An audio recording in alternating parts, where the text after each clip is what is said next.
దానాలు చేయడం వలన కలిగే వివిధ ఫలితాల గురించి తెలుసుకుందాం. బియ్యాన్ని దానం చేస్తే పాపాలు తొలగుతాయి. వెండిని దానం చేస్తే మనశ్శాంతి కలుగుతుంది. బంగారం దానం చేస్తే దోషాలు తొలగుతాయి. పండ్లను దానం చేస్తే బుద్ధి సిద్ధి కలుగుతాయి. పెరుగు దానం చేస్తే ఇంద్రియ నిగ్రహం కలుగుతుంది. నెయ్యి దానం చేస్తే రోగాలు పోతాయి, ఆరోగ్యంగా ఉంటారు. పాలు దానం చేస్తే నిద్రలేమి ఉండదు. తేనె దానం చేస్తే సంతానం కలుగుతుంది. ఉసిరికాయలు దానం చేస్తే మతిమరుపు పోయి జ్ఞాపక శక్తి పెరుగుతుంది. టెంకాయ దానం చేస్తే అనుకున్న కార్యం సిద్ధిస్తుంది.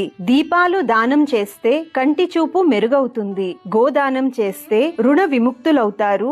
ఋషుల ఆశీస్సులు లభిస్తాయి. భూమిని దానం చేస్తే బ్రహ్మలోక దర్శనం లభిస్తుంది. వస్త్రదానం చేత ఆయుష్ పెరుగుతుంది. అన్నదానం చేస్తే పేదరికం పోయి ధనవృద్ధి కలుగుతుంది.